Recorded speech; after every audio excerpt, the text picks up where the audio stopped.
Good afternoon, everyone, and welcome again to Capuchin TV. Today we'll be looking at something that may be very interesting for all of you, something that's actually is relevant to everyone, especially those who have people to model or people that they really want them to be good people in the future. That's why with all your effort to make sure that you are doing everything possible to make sure that your children are good children and they respond to your voice and they listen to everything you tell them, and of course probably they turn out to be exactly who you wish them to be. Have you ever wondered why sometimes with all those efforts your children don't just do exactly what you are expecting them to do?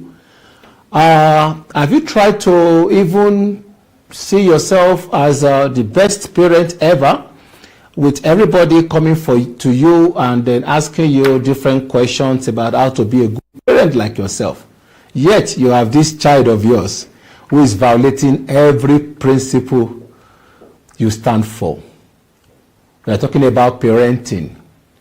And of course, when we talk about parenting here today, we'll be looking at it from different perspectives, especially from the way you can actually tailor your child towards to be the best person you ever wish that they become. But that will start from you yourself. So today, we'll be talking about what we call therapeutic parenting.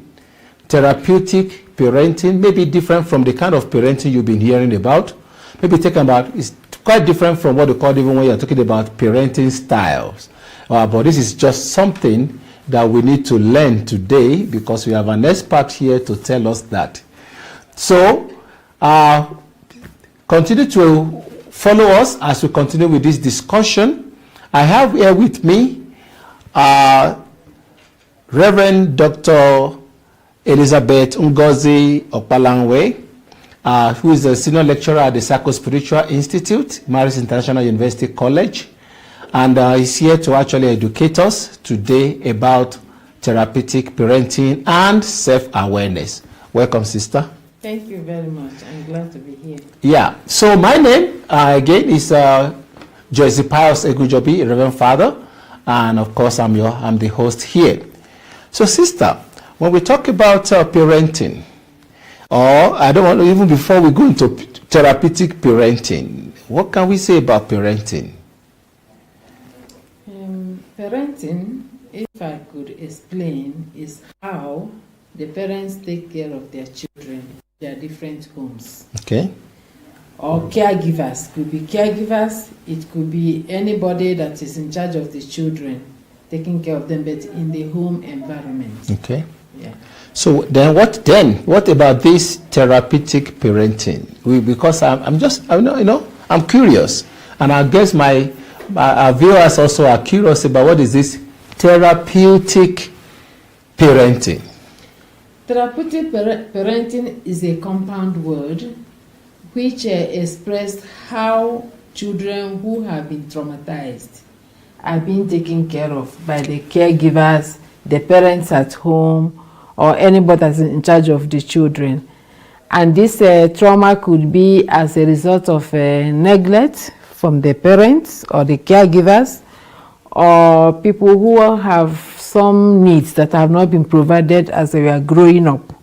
So these things have been internalized in them that it has affected even the behavior.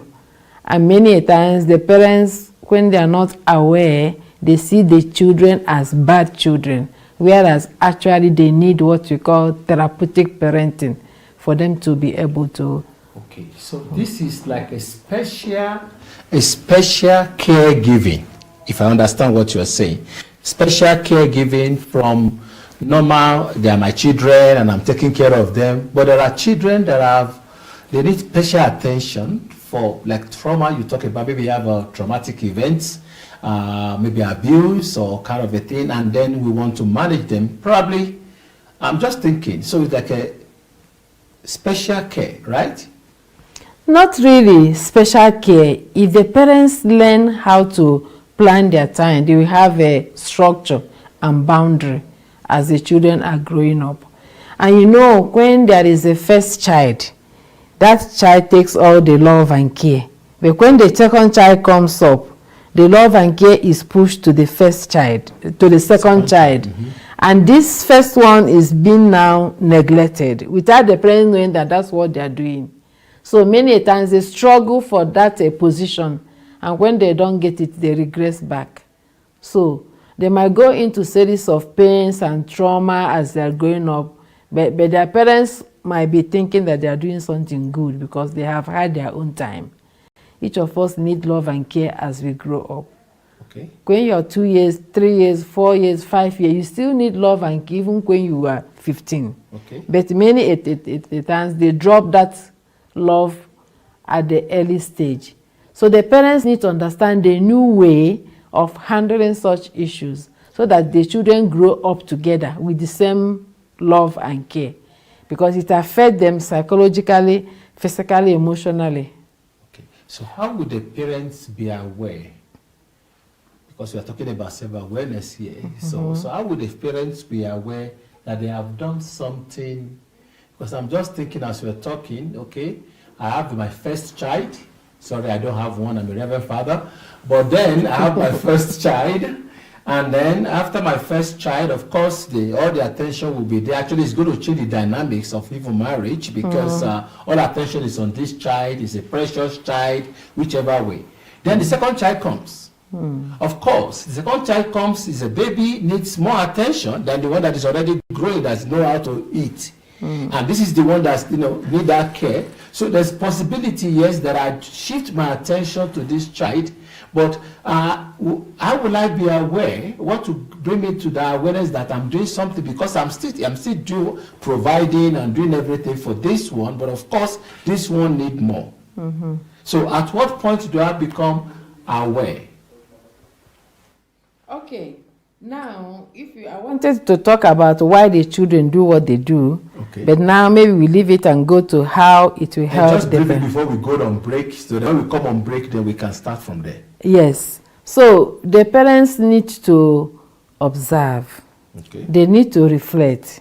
They need to develop empathy and not sympathy.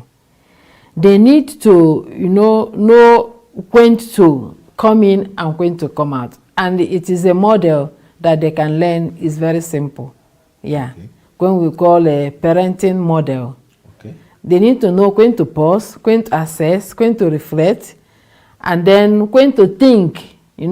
These are the short processes that any parents could learn. It's not too difficult. Okay, you have to teach us that today. Okay. Okay, viewers, I think we're just trying to bring into the awareness of what therapeutic parenting is, different from maybe what we used to hear about parenting or parenting styles. So when we come back, we'll be actually looking more into those things that sister were talking about. What are the things, cues, or actions we need to take, or the kind of self-awareness we need to imbibe in order to be able to pinpoint at what point we begin to take care of this or of that. So when we come back, we'll talk about that. Stay tuned.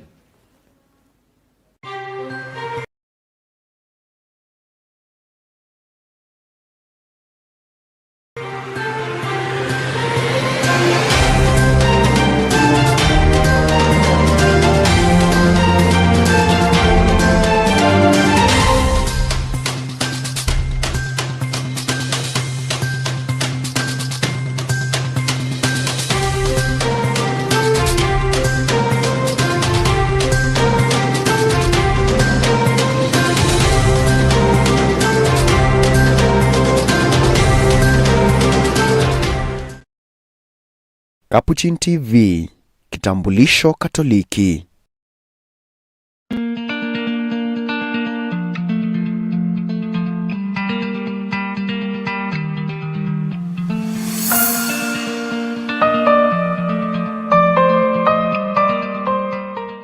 Muumini mpendwa, tunalo tumaini moja katika Bwana moja. Tuna imani moja katika ubatizo moja. Tumeunganika kama familia katika maisha ya parokia.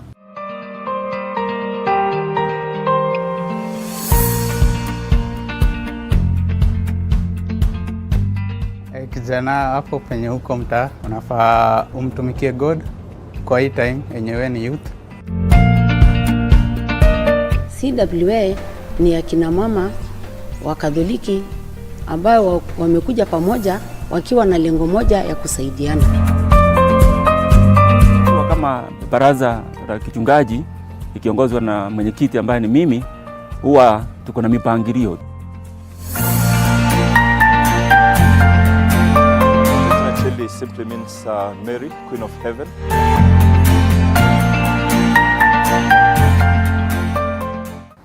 Je, wajua neno parokia linapata mizizi yake kutoka lugha ya Kigiriki, yaani mkutano wa waumini? Katika makala ya paroko na parokia, tunakutembeza katika parokia tofauti ili tukujuze zaidi kuhusu imani na huduma za wanaparokia. Ungana nami kila Jumatatu saa 1:30 katika runinga ya Capuchin. Ungana naye Arbe Bonaya katika makala ya paroko na parokia kila Jumatatu saa 1:30 usiku.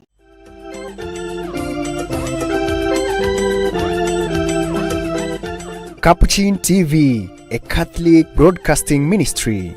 Misa takatifu ya kila siku ni kama ifuatavyo: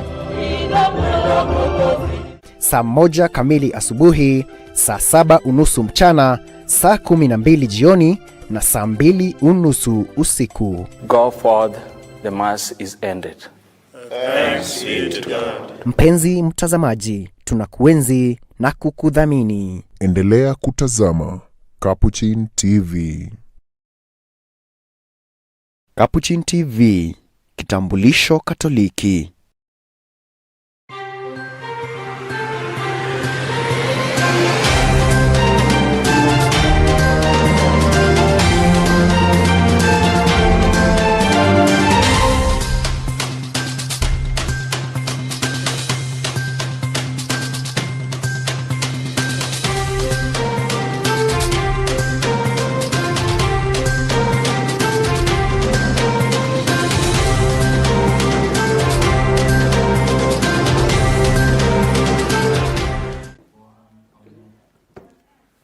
Welcome back again to Capuchin TV. My name is Jose Pare Segunjobi, Reverend Father, and here with me today again, it's Sister Dr. Elizabeth Ngozi Opalanwe, and she's been telling us about this special area of parenting, which we call therapeutic parenting.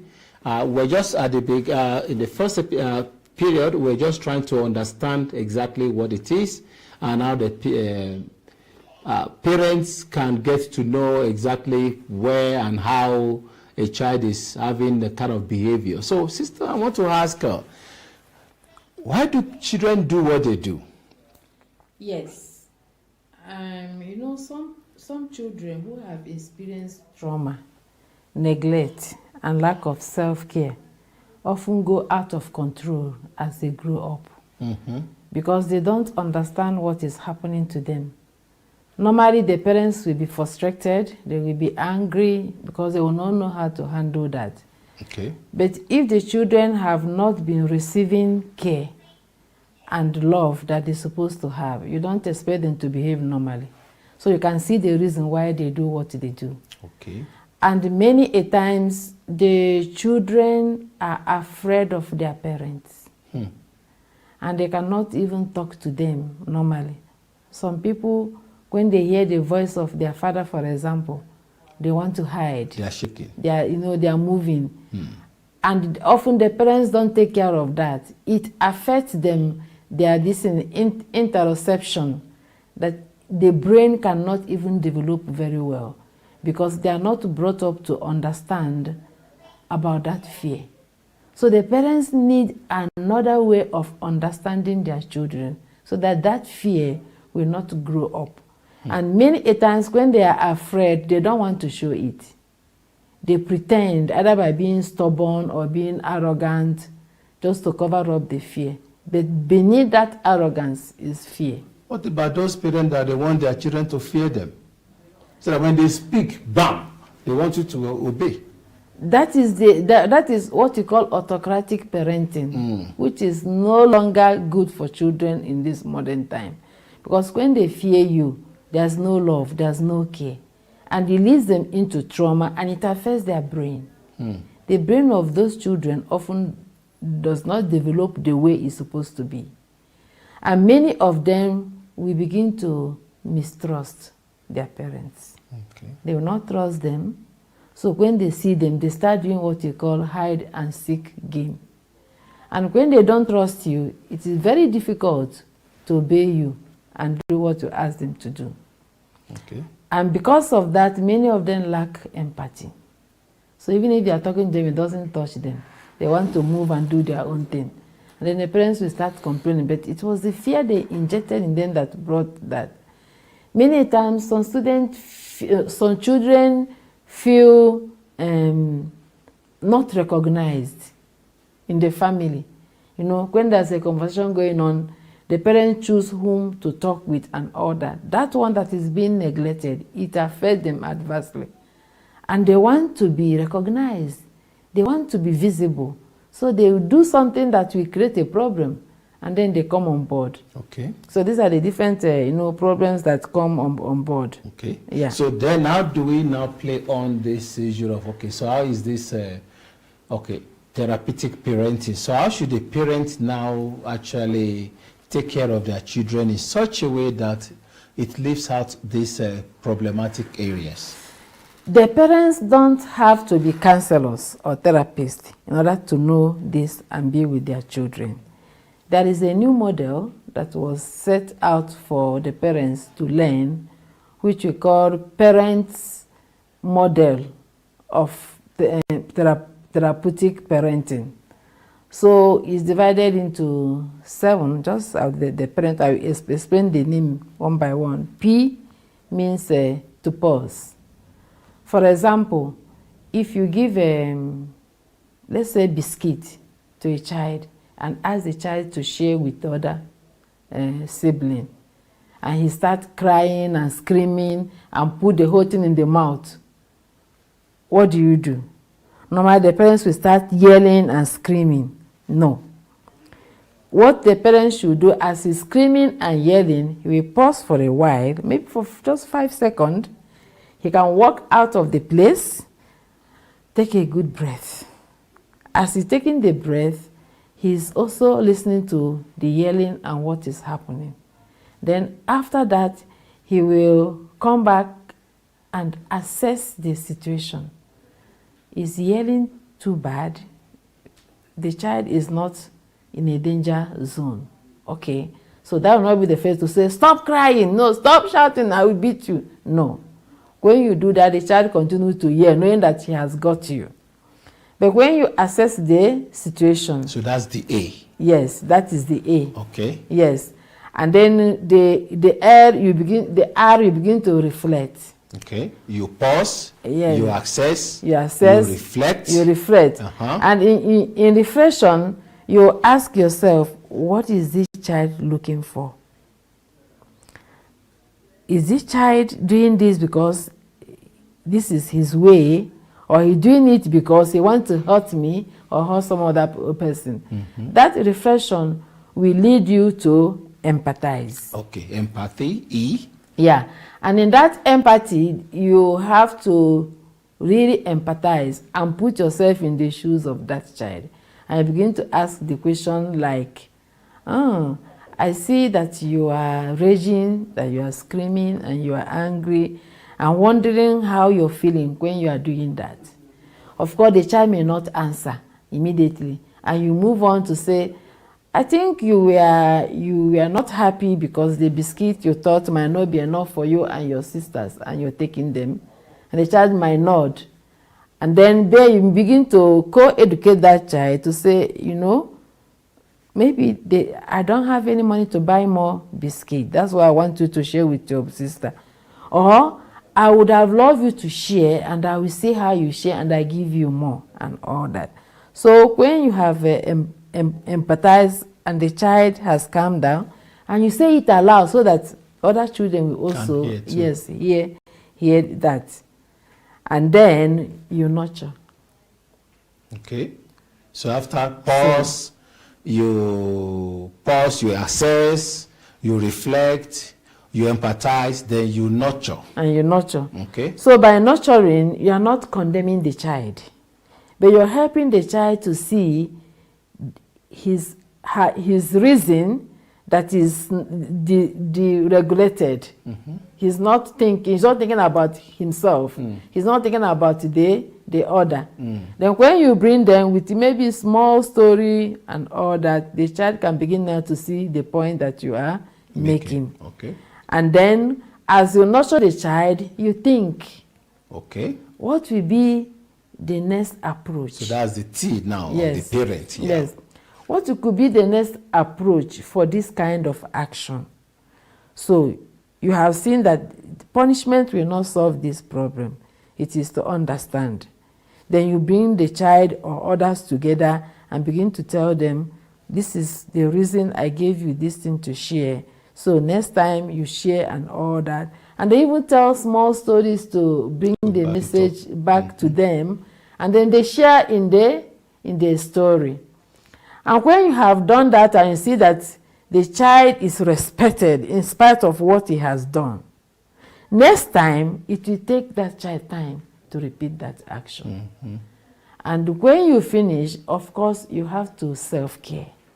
Okay, good. You have to self-care, take care of your own self. You can buy biscuit, drink, and everybody come along, and then you share. Okay. So that's parents. Yes. So the acronym is actually parents. That we look at. You pause when you see such action. Your child is trying to act out in a particular way. You pause. Then take after a breath. Pausing, take a deep breath with your pausing. Then you assess the situation. Yes. Then after assessing the situation, you reflect on it.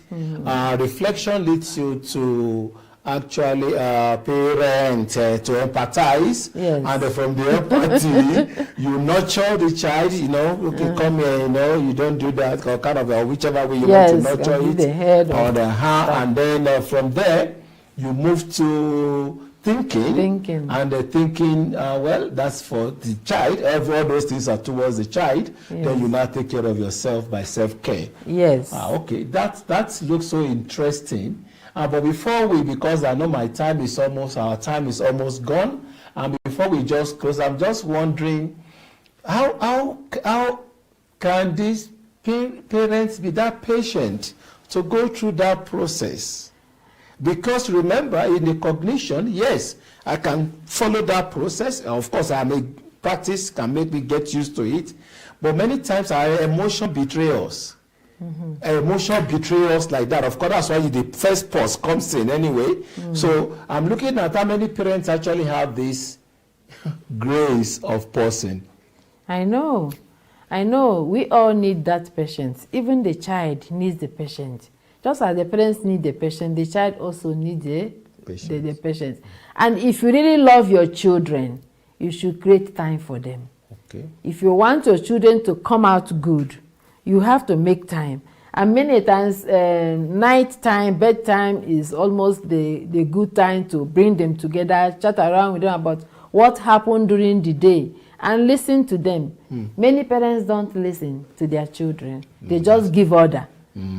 Just do what I tell you to do. And if you're a parent and you give and somebody give you order, you don't like it. So why are you giving order? Our job is to help our children to understand what life is and grow, not to give order or to beat them or to shout on them. All this cause them trauma. Yeah, I was watching a video clip this morning, was it this morning or yesterday, where somebody who looked like a grandma sat on the grandchild, opened the cloth, and give proper beating, sitting on this child. So I'm just wondering, that is evil. What can this child turn out to be, as the child begins to grow up? And when you're talking about therapeutic parenting now, I was just reflecting what kind of a therapeutic presence somebody can give to this kind of a child who has that kind of experience. And you see, that's why that child will grow up in fear. He will not have any emotion. He will not have any empathy for anybody. And you don't blame the child, because that's what he got from his environment and from the adult who lived with him or her.